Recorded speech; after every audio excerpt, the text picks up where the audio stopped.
2022, año de la revolución cultural para la despatriarcalización, por una vida libre de violencia contra las mujeres.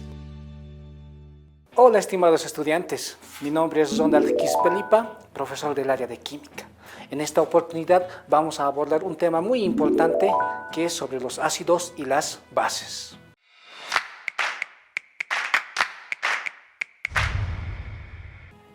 En nuestro cotidiano vivir, nosotros vamos interactuando con diferentes sustancias, desde el momento en que empezamos a desayunar, incluso hasta el momento en que terminamos de cenar.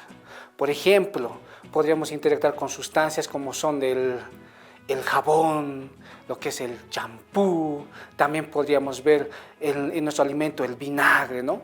Entonces, estas sustancias pueden ser sustancias ácidas o pueden ser sustancias básicas. Entre las sustancias ácidas tenemos principalmente, por ejemplo, la leche, ¿no? La leche es un alimento muy importante que tiene un carácter ácido. Así también, entre los ácidos tiene como componente la batería, las baterías de los automóviles, ¿no? Las baterías de plomo. Estas son sustancias ácidas. Las sustancias básicas están, por ejemplo, el jabón, el jaboncillo, ¿no? Los sacagrasas, lo que decimos en la cocina. Entonces, estas son las sustancias básicas. Pero para entender cómo son estas sustancias, tenemos que también conocer una parte de la teoría. Esas son las teorías sobre los ácidos y las bases. Principalmente vamos a abordar tres teorías. Entre esas tres teorías tenemos lo que son la teoría de Arrhenius, la de Bronsted y Lowry y finalmente la de Lewis. Veamos, la teoría de Arrhenius. ¿Qué nos dice Arrhenius?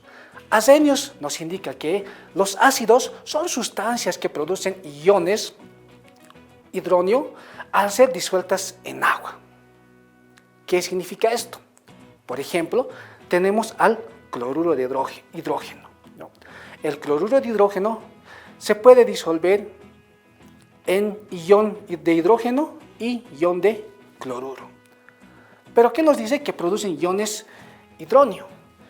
El hidrógeno, en forma de ion, al entrar en contacto con el agua, forma los iones hidrógeno, el H3O con densidad de carga positiva. Viendo gráficamente, podríamos decir que aquí está el ion del hidrógeno, interactúa con el agua y finalmente el agua ya no tiene 2 átomos de hidrógeno, sino que ya tiene 3 átomos de hidrógeno. Pero como se ha completado o se ha adicionado un átomo de hidrógeno y además este hidrógeno tiene carga positiva, toda la molécula va a tener carga positiva. Y esto es el ion hidrógeno. Ahora, ¿qué dice con respecto a las bases? Las bases dice que son sustancias que producen iones oxidrilo, que es el oxígeno, hidrógeno con densidad de carga negativa. Y estos también al ser disueltos en agua. Un claro ejemplo es la del hidróxido de sodio, que al ser disuelto en agua produce iones de sodio con carga positiva e iones oxidrilo con carga negativa, ¿no?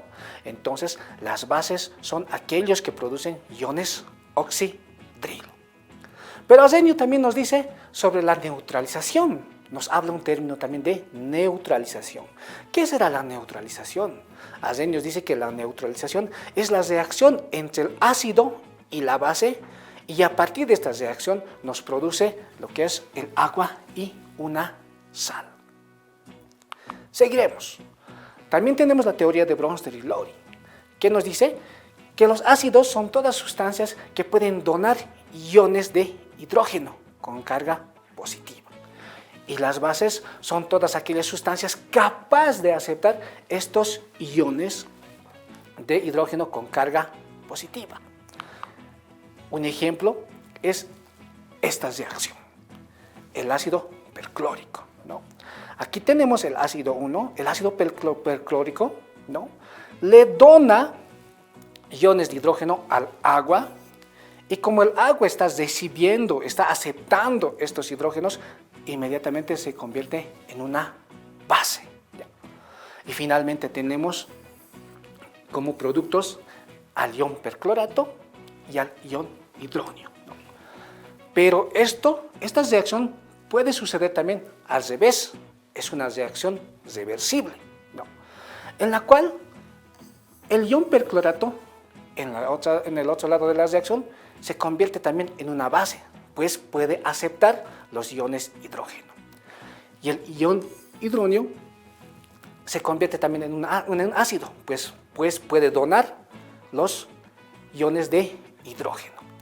Cuando sucede esto, cuando hay este tipo de fenómenos, este tipo de características de los compuestos, se le llama el par conjugado, donde una sustancia inicialmente puede actuar como ácido y posteriormente puede actuar como base, o también viceversa. Aquí tenemos también el agua y el ion hidrógeno, ¿no? Que puede actuar como base y también puede actuar como ácido. La teoría de Lewis. ¿Qué nos dice Lewis? Lewis dice que los ácidos son todas aquellas sustancias capaces de aceptar y compartir pares de electrones. Y las bases son aquellas sustancias que son capaces de donar un par de electrones. Un claro ejemplo tenemos aquí, la base de Lewis. Dicen, ¿por qué será la base de Lewis? Esto es la molécula del amoníaco. El amoníaco tiene 2 electrones libres por parte del hidrógeno. Estos pares de electrones libres puede donar, ¿no ve? Puede donar estos pares de electrones y puede formar un enlace con ellos. Entonces, como está donando un par de electrones, esto es una base de Lewis. Y el trifluoruro de boro es un ácido de Lewis, pues está aceptando estos par de electrones. Entonces, como Lewis nos dice que los ácidos son aquellos que aceptan el par de electrones y las bases son aquellos que donan el par de electrones. ¿De acuerdo? Entonces ya hemos abordado las 3 teorías sobre los ácidos y las bases, que nos van a ayudar para nuestro posterior estudio. Tenemos que abordar también un tema muy importante, la ionización del agua. El agua, como lo conocemos, es un electrolito muy débil, nos indica. Como es un electrolito débil, nos tiene que dar carga positiva y carga negativa. Aquí tenemos la fórmula del agua, ¿no? Que se puede formar iones de hidrógeno y iones oxidrilo, ¿no? Esto sucede tan rápido, es una velocidad de reacción muy rápida que no es tan notorio. Es por lo que nosotros consideramos al agua como H2O simplemente. Pero si consideramos esta ecuación química, donde el agua se disuelve en iones de hidrógeno y iones de oxidrilo, podemos considerar la constante de equilibrio, ¿no? Entonces, la constante de equilibrio va a ser a la concentración de los productos dividido entre la concentración de los reactivos, ¿no? Estos son los productos, que está la concentración de los productos, dividido entre la concentración de los reactivos. Ahí tenemos la constante de equilibrio. Ahora, si reordenamos esta ecuación, donde lo que en un miembro está dividiendo pasa al otro miembro a multiplicar, vamos a tener esta ecuación. ¿De acuerdo? Pero así también dice que se ha establecido lo siguiente, ¿no? Se ha establecido que el producto entre la constante de equilibrio y la concentración de los reactivos, en este caso del agua, lo vamos a llamar la constante iónica del agua. Ya. Si esto lo consideramos y lo trasladamos esto a nuestra ecuación, vamos a tener esta ecuación. Ya. Entonces, además nos dice que el valor de esta constante de ionización del agua es igual a la 10 elevado a la menos 14 molar. No. Proseguiremos. Entonces, si esto es cierto, vamos a ver un ejemplo, ¿no? ¿Qué nos dice un ejemplo? Completar con los datos de la concentración faltantes en la siguiente tabla. Aquí tenemos 5 disoluciones, ¿no? Y en cada disolución nos da los datos de la concentración, ya sea de los iones de hidrógeno o de los iones oxidrilo, ¿no? Por ejemplo, para la disolución número 1. Recordemos, ¿no? Esta ecuación muy importante. Como nos dice que la constante de ionización del agua es igual a 10 elevado a la menos 14, podríamos reemplazar en esta ecuación. Al reemplazarlo, tenemos que 10 elevado a la menos 14 es igual al producto de la concentración de los iones de hidrógeno por la concentración de los iones oxidrilo. Despejamos, ¿no?, la concentración de los iones de oxidrilo y finalmente, reemplazando los datos, en vez de ponemos los datos de la concentración de los iones de hidrógeno, que es 10 a la menos 12, aquí está 10 a la menos 12. Haciendo la división, tenemos la concentración de los iones oxidrilo, que había sido igual a 10 elevado a la menos 12. Entonces, esto va a llegar aquí, que es la concentración de los iones oxidrilo. No. Haciendo esta misma operación para las diferentes disoluciones, vamos a tener aquí ya los resultados y hemos completado la tabla, ¿no? Ahora vamos a hablar sobre lo que es el pH. El pH es una escala para determinar si una sustancia es básica o una sustancia es ácida. Y además que nos indica la concentración de los iones hidrógeno. Aquí tengo 4 soluciones, ¿no? Cada una tiene diferentes concentraciones de iones hidrógeno. Ahora vamos a identificar cuál será esa concentración con la ayuda del papel pH o el papel indicador de pH.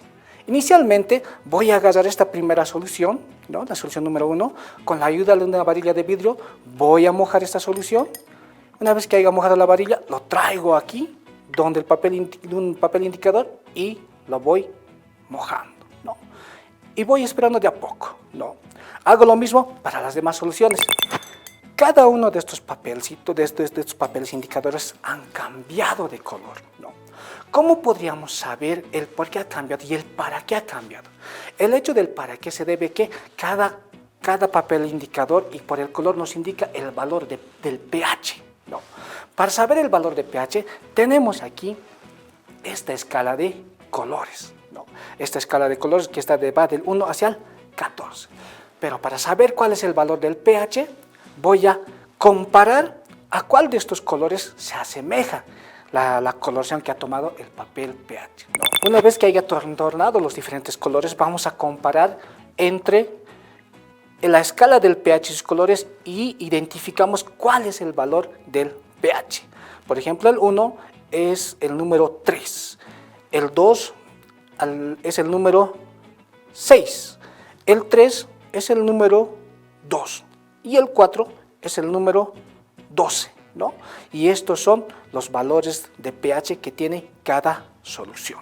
De esta manera hemos podido identificar en las soluciones el valor del pH. Y cuando son menores a 7 son sustancias ácidas y cuando son valores mayores a 7 son sustancias básicas. Ahora que ya conocemos la importancia sobre los ácidos y las bases, te invitamos a que puedas realizar estos mismos experimentos en tu casa con las sustancias que nosotros conozcamos. Hasta otra oportunidad. 2022, año de la revolución cultural para la despatriarcalización, por una vida libre de violencia contra las mujeres.